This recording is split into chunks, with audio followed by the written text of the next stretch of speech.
Hello, my name is Nikki Hudson, and I am the principal at LV Stockard Middle School. And I'm presenting to you my PIC project titled Operation ReEngage and Reduce Failure Rates.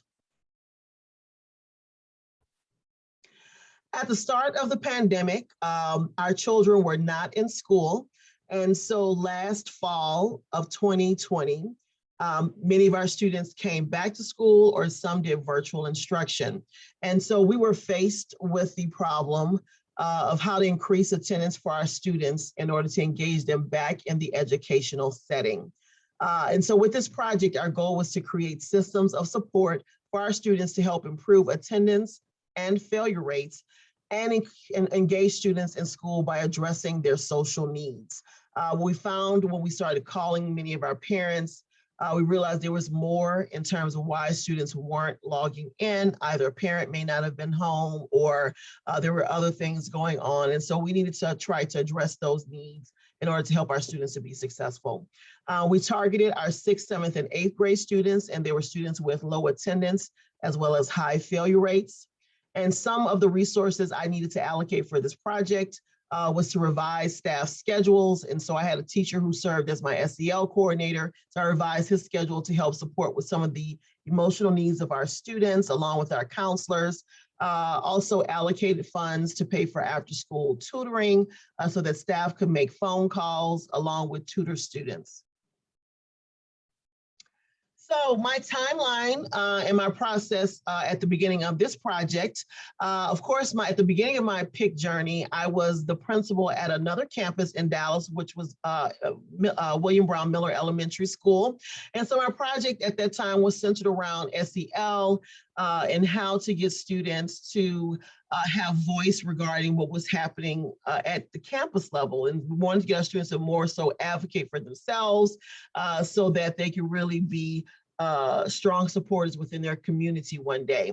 And so coming to Stockard at the start of last school year, I took September to October to start to collect data, get to know the campus. And so I looked at our SEL survey data, looked at attendance data, grades, student activities, because one thing we were doing was, as we started trying to get kids to come back to school, was saying, what could we offer? You know, if we had student activities, could we still offer certain things, even though we had a pandemic going on? And then when we reached November, December is when I began to identify the problem of practice. And I had my teams, my attendance team and my admin teams. We really started to analyze the data in order to brainstorm and come up with some ideas that we could test to kind of improve these numbers. And then starting in January, February is when I began to prepare and work with teachers and my teams to identify the supports and who the students were that we're going to target, along with creating some of our systems such as Google Classroom, so that when our students got online after school for tutoring, they would go here and a teacher would be there to support them. Also a system for capturing data. So we did home visits. How many times did we visit students' homes, and what were the outcomes of those visits? And then March, April is when we really got into implementation. And so we had professional development for our teachers, and we really did more home visits. And then we started our check-ins, and our SEL coordinator would come in, check in with students. He'd have a schedule, counselors, our case managers. And our case managers were teacher assistants. They may have been people in the office as well as teachers, and then along with our advisory teachers. And then around May and June is when we really looked at our outcomes and started to analyze the data to determine growth. And then also to celebrate any successes and any small wins, just because I only had a year to really work through this project. And so even though I didn't see the biggest gains that I wanted to see, there were still some things that we could celebrate. So let's look at our measure of success. Number one, I was really pleased in some ways because I could see some growth here. And if you notice at the start of the school year, when students came back to campus, our attendance was hovering around 82%. That was our average daily attendance. But if you notice, when we started to implement and started to do some things with our project, if you can see, we had a spike in attendance. So our attendance went up to 93.21%. And that wasn't by chance. It was because we were really getting into the work, really trying to call our families, see how we could support. Sometimes it could be that a family was having issues with the internet. And so then we were like, well, how can we support, with the family getting internet, or there was someone not working with home. So we were really trying to help how we could figure out and give the parents resources to help support. And so some of the strategies that we utilized, we had our case managers who were assigned to a specific group of kids. And those case managers would call those students. They would say, what's going on? We noticed you're not in class. Or, hey, what's going on? We noticed that your grades have dropped. Can you tell us more? How can we support you?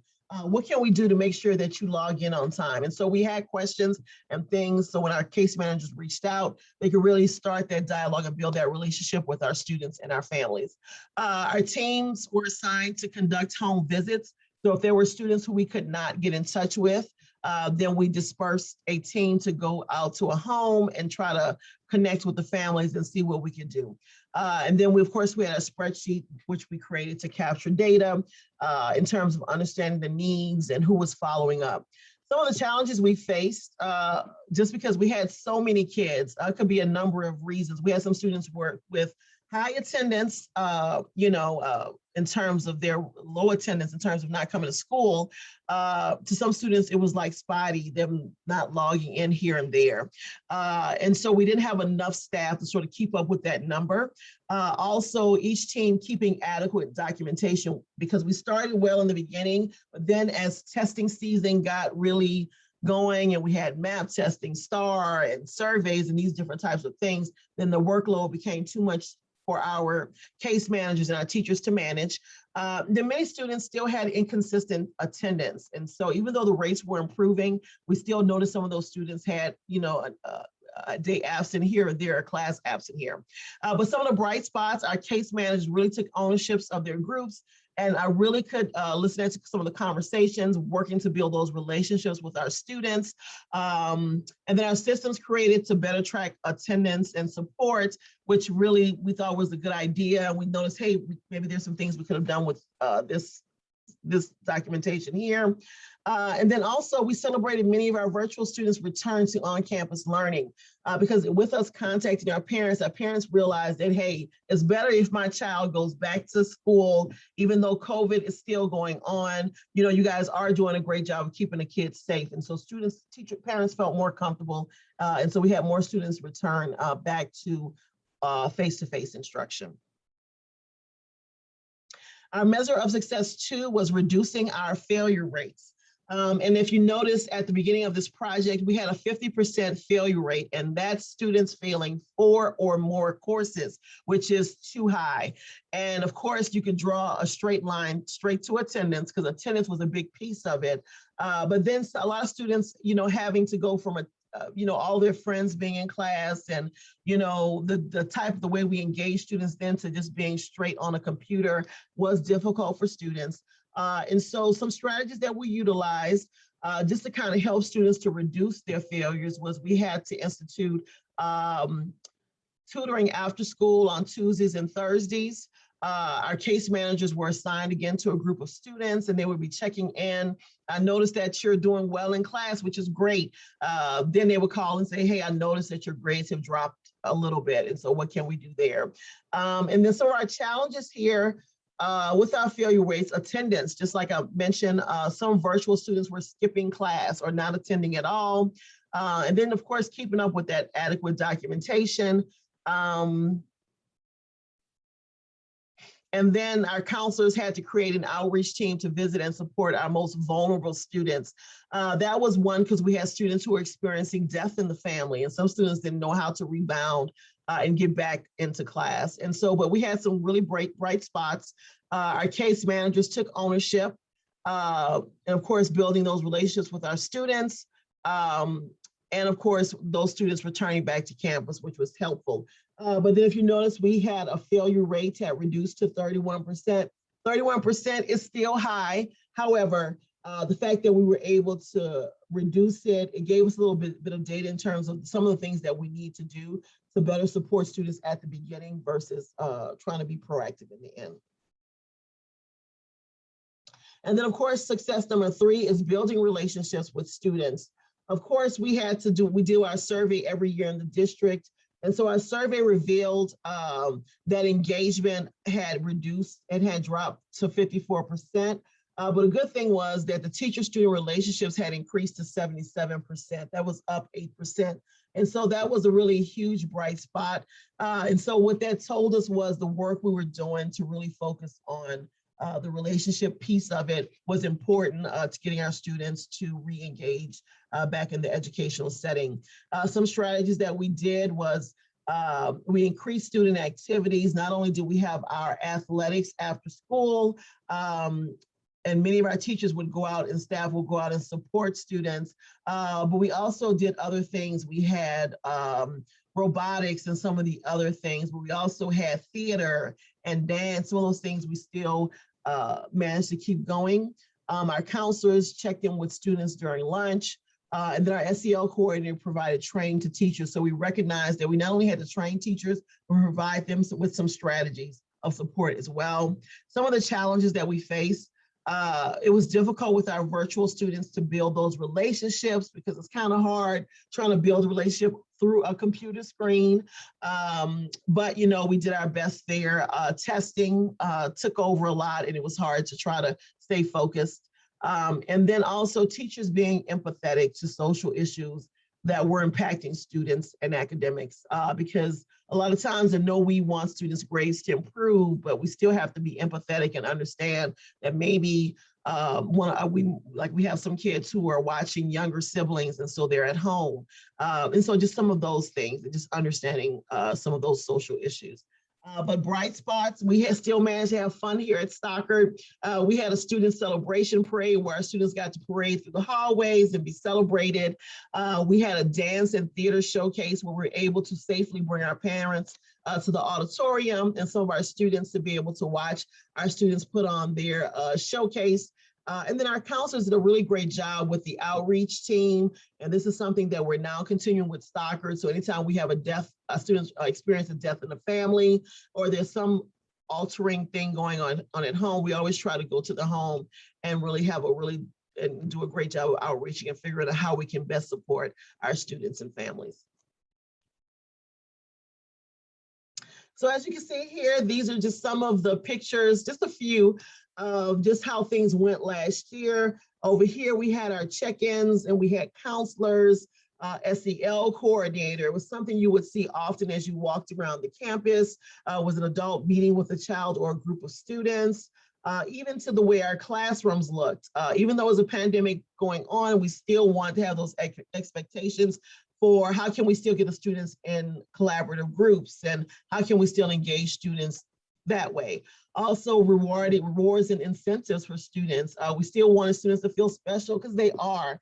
There are children, we know that they're great and they're going to be successful. And so we wanted to keep some of those things going. And then also our teachers and our staff, they're really the true rock stars. The home visits, if there was a family we couldn't get in touch with, then we left things on doors. And then some families would call us back. And so we're doing everything we could to let our community know that we were here for them, but that we really wanted their student back on campus and to get them back engaged. We also here, this is our dance showcase. We had fun at the end of the school year, and our students got to sort of feel a sense of normalcy because now the school was starting to look more like the school they remembered pre-pandemic. So for these things, we had our 8th grade picture. We did not want to let that go, but then we also managed to safely allow a few parents to come on campus because they wanted to do things for our teachers and our students. So we just tried to do our best to make sure we were staying within the district guidelines, but then also want to do our best to see what we could provide in terms of activities and things for our students. So lessons learned from this project. When I started this project and then coming to a new school was that I needed to start small and scale down. And so what I mean by that is I took on 3 grade levels, 6th, 7th, and 8th. And we had so many kids who had attendance as well as grade issues. And so that was too much to tackle in terms of trying to start a project. So it was massive, trying to understand a campus that I was new to as a leader, and then also trying to run all these different nuts and bolts. So just starting small and scaling down. Also keep in mind the user. I noticed that we got caught up in the data in terms of, oh, hey, we reduced from 50% failure rate to 31%. It's not good enough. How can we get that down? When in essence, we really need to be celebrating that because we did reduce it, but then let's go back to the user and see what it is that they need for us. So just don't lose sight of who your user is. And then our user expanded. Our user was not just the student, it could have been the teacher in some cases, because our teachers will realize they were experiencing this as well and trying to do their best to provide for our children. And then also I want to give voice to all involved throughout the process. And so one thing I wish we could have done was really think about checkpoints. So we could have brought the stakeholders back, did some questioning, some reflection and some things, just to kind of see how we might do things differently and use that data. Revisit the process and always continue to refine. And of course, only had 1 year, but in hindsight, that was needed in order to have longevity in a project such as this. And then getting user feedback to help guide the next steps. As things are crazy at the end of the school year. And so just being able to circle back with our same students and asking them about how do they feel the support that was provided to them, how did it help them, to be able to ask them some questions. And then making sure that we celebrate the small wins and stuff. And so we were so focused on whittling the number all the way down to 0, increasing attendance to 97%, that we forgot to celebrate along the way. And so those are just some lessons learned and some things that we've made changes on for this year as we take some pieces from this project to utilize. And so some next step, when I think about what's missing in terms of have we reached our successes, I said, once again, it was a year within this project. So I wouldn't say that there's necessarily anything that's still missing because of course, there's still more work to be done. And of course, we're still working toward it. And so we pulled some pieces from what we did last year and we started this school year really with a true focus on SEL and helping to support our students, because now we're dealing with students who've been really dealing with pandemic for 1.5 years, going into 2 years. And so really starting to deal with, see the emotions coming out and how do we help support our students along with our teachers. And so this year we're only targeting a smaller group of students and our focus is in 6th grade. And just some 2 to 3 next steps. Once again, just like I mentioned, we're going to focus on SEL that we have been. And then we're also creating a house system to help support the work because it's that thing of students being accountable for their own actions and then really getting them to be engaged, excited about coming to school. And so we thought the house would be a great system to help support with that work. And so some data we still want to collect is interviewing our students, surveying staff, and then just sort of how do we compare across the district and some things. And that's data that we didn't get to capture within this project, but I think that would have been good to know because it'll be good to see, hey, we did all this work and how do we compare with other campuses? We may have compared pretty well. And so that would have been great to be able to share that with our stakeholders.